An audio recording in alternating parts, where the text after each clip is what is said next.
All right, guys, so Coach Casey here again, still working with Veronica in order to help get things straightened out. So last time we covered some corrective exercises for the neck in order to get Veronica's head to sit in a better position. So she's been having some issues with her knees as well, so we're gonna go ahead and go through a couple of things. So something that I borrow from physical therapy a lot is a lot of times if somebody has never had knee pain or never had a knee injury, but they have knee pain, it is directly related to weakness in the stabilizing muscles in the hip. This is actually referred to as a downstream effect. If this is weak, it can present as pain further away from the midline of the body. So first thing that I want to do is I'm going to test Veronica on both sides to see if she's got weak stabilizing muscles. From there, we're going to go through a real simple way to correctively fix that. So V, go ahead and turn and face the camera, and I want you to turn and lay on your side. Yep, you keep going, coming this way. Turn this way. So now just roll on your right side. So you're gonna be in this position. So face that way. Right side. Right side. Sorry, people. Okay, no worries. So come back just a little bit so we can see you. Okay, a little bit more. There we go. So go ahead and lie all the way down. So from here, I'm gonna have you roll your hip forward. Bring this leg back. So, there you go. A little bit more. Now keep the hip forward. A little more, and angle this leg so the toe is pointing down. Now hold right there, and don't let me push you down, okay?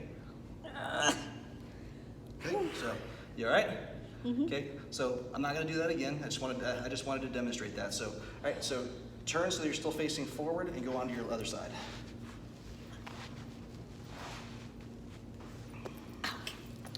So, and come back towards me just a bit. This way, straight back. Slide this way just a little. Hold up, my hip is hurting right here. Sorry. So turn back this way just a bit. This way? Yep. So and then just slide this way. So slide up. Yep. There you go. Okay. All right. So same thing. So gonna bring this leg back towards me. We're gonna roll the hip forward a little bit more if you can. Okay. Now hold right there. Don't let me push you down. Okay. So a little bit stronger on this side. Let's retest this one just because I want to do this right. So roll your hip forward a little bit more. Bring this leg back a little bit more. Toe down. There you go, and resist. Okay, so as soon as I put you into that more specified position, you felt like you had a little bit tougher to hold that position. Yes. Right? All right, cool. So let me change this angle just a little bit. This one hurts more. Does it? All right, cool. So, all right. So first thing, come on, cooperate. There we go. All right, so first thing is go back onto your side, just like you did before. Okay, so now from right here, make sure that the hip is rolled forward and this leg comes back towards me. Toe should be down. The idea is that you want to go into a little bit of excessive extension in the hip. So if you bring your thigh closer to your chest, that's flexion. So you want to bring your thigh as far away from your chest as you can. Now just hold in there. You feel like this is already starting to burn just a little bit. So this whole area right here, we can talk about glute medius, a little bit of piriformis and some other muscles in this area, but that's essentially what's weak. So you're going to hold this for 3, 2, 1, relax, let the leg drop to the floor, straight back, there you go, and right back up again. 3, 2, 1, relax, all the way to the floor, bring it back, up, so 3, 2, 1, relax. Now the natural tendency here is to keep wanting to bring the leg forward so they can engage the hip flexor, and in turn, basically you're cheating on the movement. So really try to exaggerate keeping this leg back. There you go, yep, see if it's burning it. Yes. Morning, so as long as you're not in pain, I'm okay. If it's discomfort, that's one thing. Pain is a completely different story. So you're gonna do 30 of these twice a day, every day. So when do you think, okay, relax, let down. So when do you think the best time to do these are? Evenings. And? Mornings. Mornings. So while you're in bed when you wake up in the morning, roll over on your side, do 30 on one side, 30 on the other, start your day. So, yep. So, yep. Turn and hold down. There you go. 3, 2, 1, down, up.